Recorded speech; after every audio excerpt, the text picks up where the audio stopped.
Who are you? Hey guys, I wanted to talk real quick about picking a race and character creation. I've done videos on this before, but they were a lot poorer quality and relatively long-winded. And I'll try to keep it pretty short here.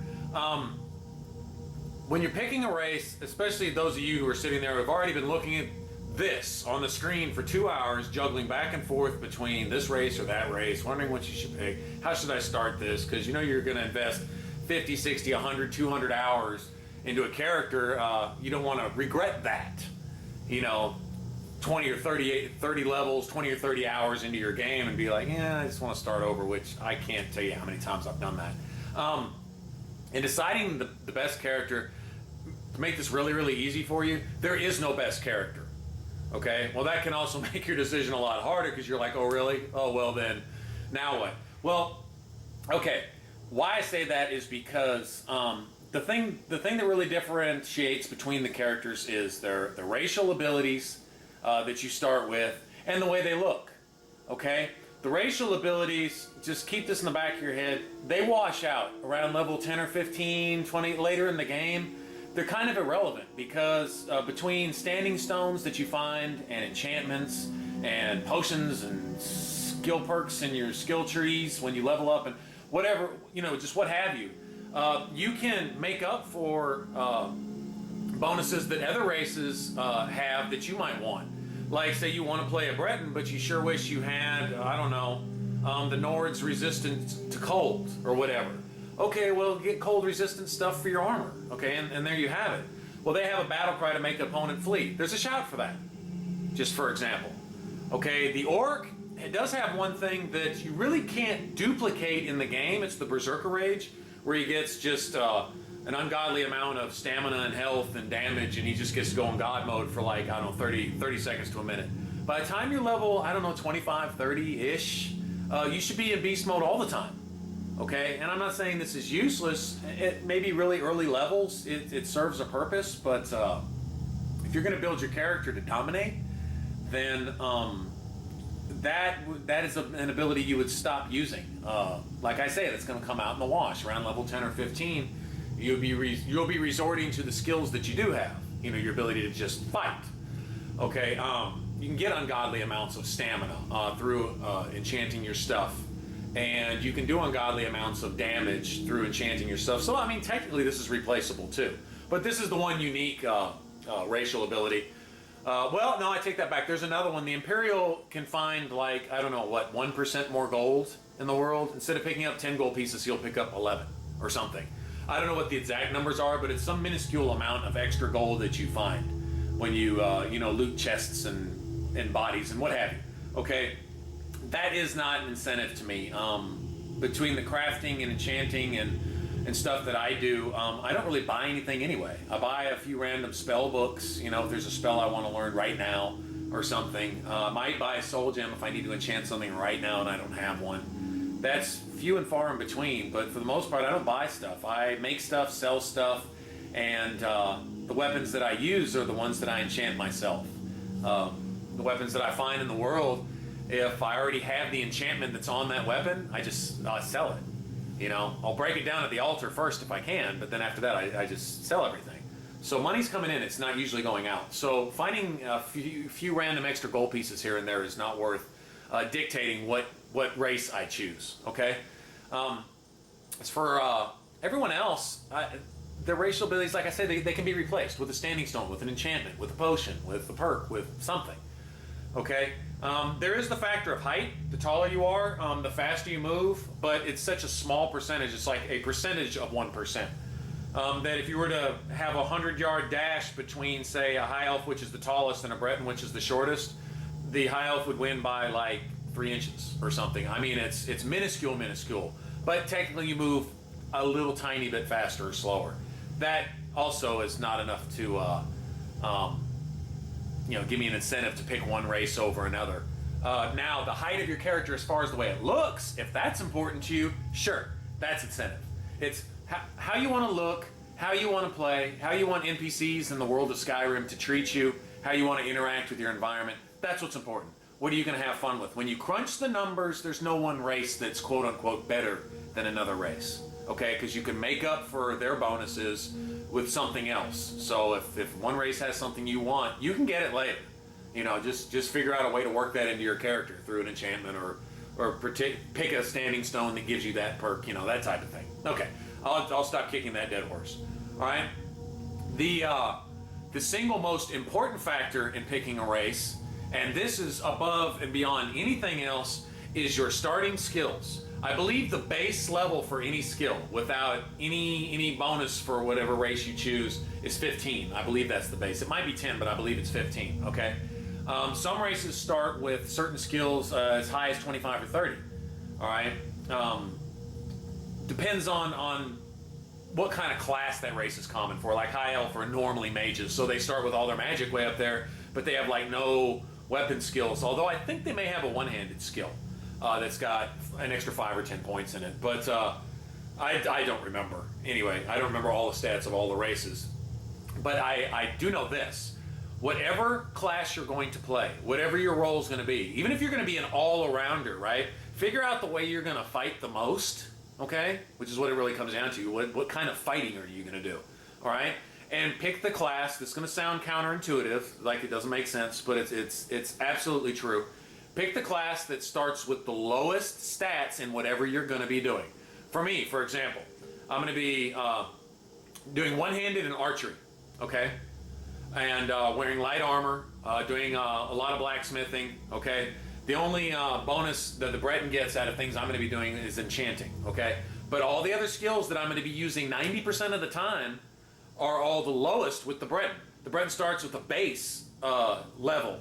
One-handed, archery, armor, blacksmithing, armorer, okay? So what that means is if I plan on playing that type of character, I'll pick a Breton because that gives me more points towards my level. If my one-handed skill starts at 15, I've got 85 times to level that skill towards my overall experience and towards my overall character level. Whereas if I were to play, say, a Nord or an Orc that starts with, say, a 25 or 30 one-handed or two-handed skill, whatever, I could only level that 70 or 75 times. You see what I'm saying? So let's say I take this Nord and this Breton side by side, and all they use is a sword. All right? The Nord's going to level up that sword, say, to get to 170 times. My Breton's going to level it up 85 times. So by the time they both get their sword skill to 100, my Breton's probably going to be a level or two higher than this Nord.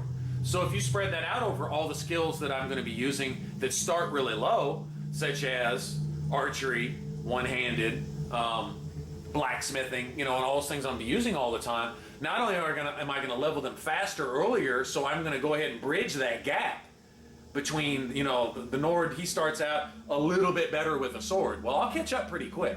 I only have to hit something like, I don't know, 5 or 10 times with a sword to level it up once when you start at really, really low levels like that. So I'll jump to that 25 or 30 in no time. You know, by the time I go up to that one ruin to go get the Golden Claw, for example, go get the Dragon Stone. By that time, my one-handed skill will probably already be like, you know, in the 20s, okay? So it levels up really fast. Anyway, so just, that should be the absolute factor, other than the way that you want to look, right, is what your starting skills are. On the flip side of that same coin, if I wanted to be a mage, I would go with, I can't stand orcs because I think they're butt ugly, so I never play them, but if I wanted to be a mage, I would probably go with an orc or a Nord. All right, why? Because all their magic skills start down in the 15 range, okay? So that means I can level them all 80, 85, 90 times, whatever, all right? Whereas if I start a high elf thinking, well, high elves are quote unquote supposed to be mages, okay? Well, they can regenerate magic quickly. Yeah, they've got enchantments for that, where your magic regenerates almost as fast as you use it. I mean, it's ridiculous, okay? Without that, so that's irrelevant. The only thing they have going for them is their magic skills are high, but that means once your destruction's at 100, you've only got 70 level ups towards your level, right? Because your destruction, say, started at 30 or maybe 25, okay? So you can level it up 75 times at the most. Where if I'm a Nord, I can level it up 85 times, all right?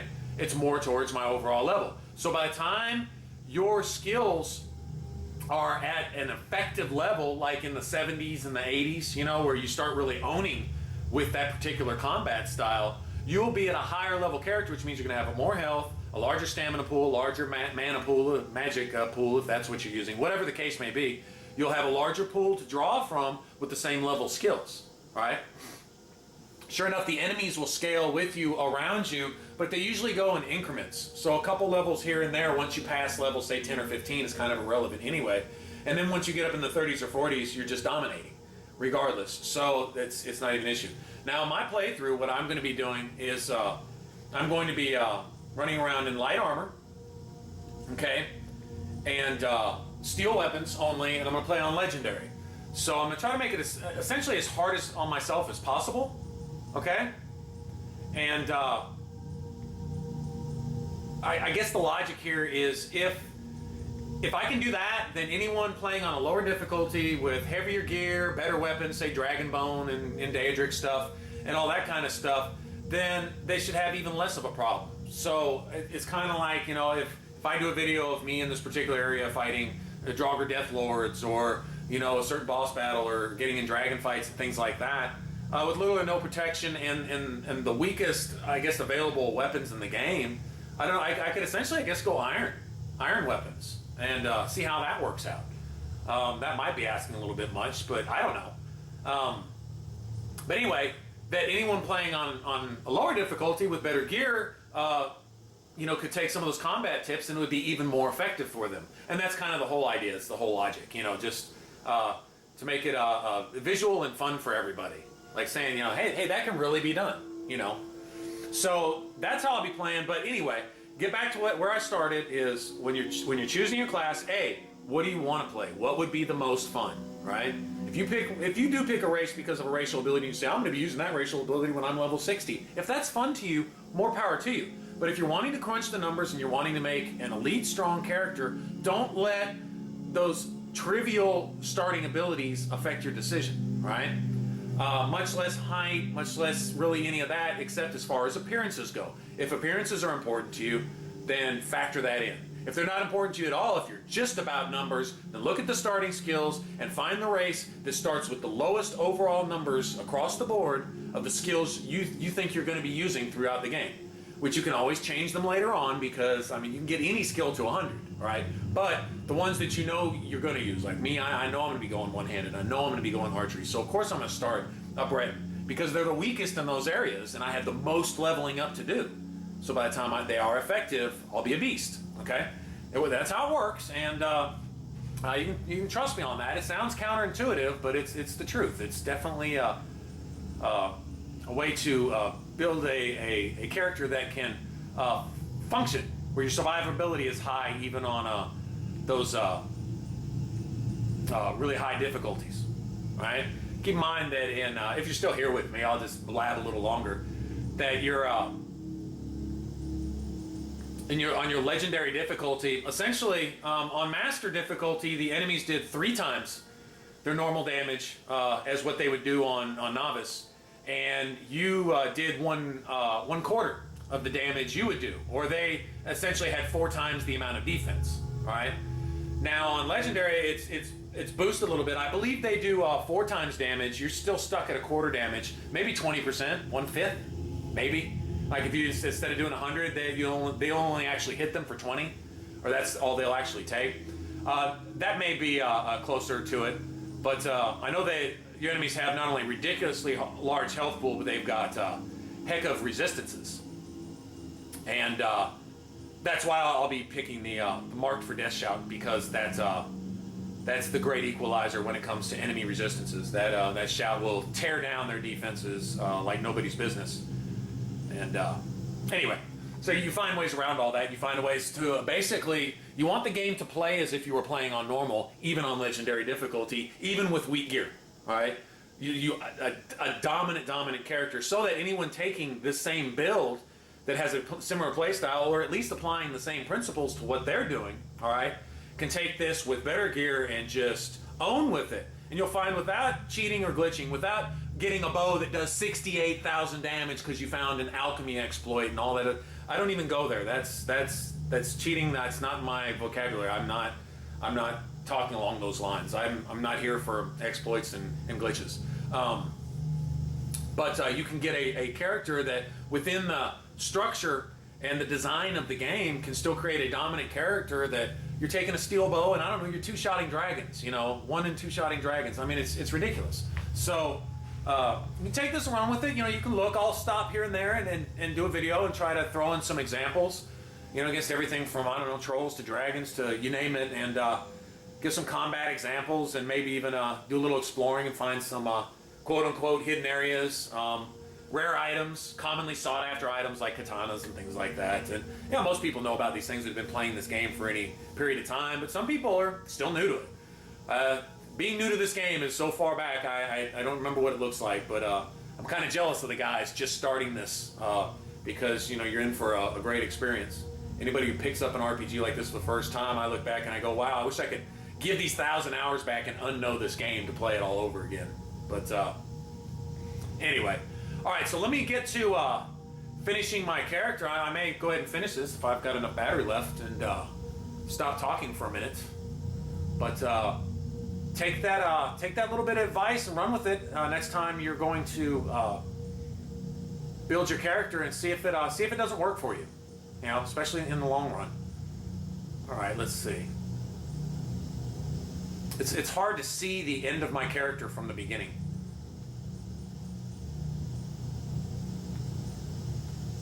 All right. I'm going to be a vampire at some point. So keeping that in mind, what's going to look really, really just mean and nasty? Okay.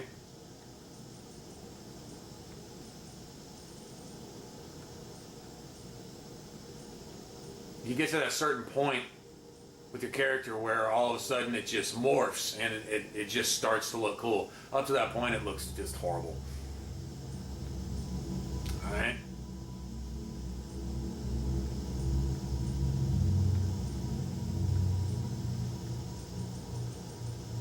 Slowly just working on the face, kind of from the outside in, I guess. I did a video on this, just character slider tips for anyone who just throws their controller down and gives up and says, you know, I'll just take a default and run over it, screw it, and wear a helmet and hide my face. And me, this is a big deal. All about, I can spend hours in this. And I have in the past, so I kind of know how my default character is kind of going to go.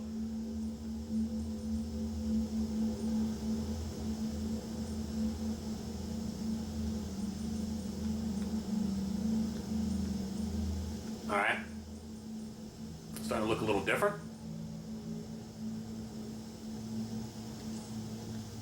This is my default hairstyle, or not that one because the guys tend to wear that.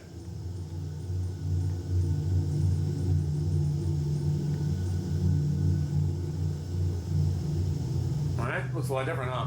All right, let's get back.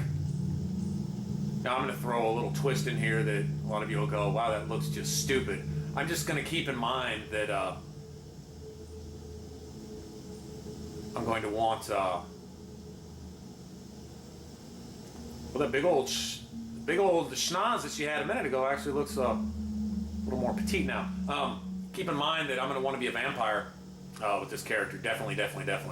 And so I want those black eyes to glow, because I think it'll look cool, and that's fun to me, and that's really all that matters.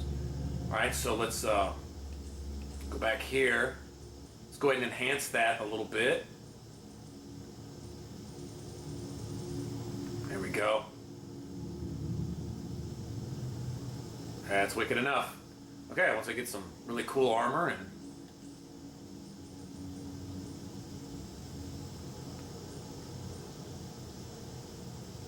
looks good to me. Okay. And that's what matters. All right, so each to his own. All right, so let me just name my character. I've been on a Dragon Age 2 kick for, I don't know, last week or so. So, did a bunch of videos on it. I just cracked out on it. All right, so Malefica, Maleficarum. All right. And that's what I'm gonna head on with. All right. Too bad I don't have mods on my PlayStation because they've got some really good skin textures and hair textures and stuff. But that's it. All right. So take that and run with it. Have fun, and I will catch up with you guys later when I find a place that looks like it'd be interesting to do a video on. Till then, take care and subscribe.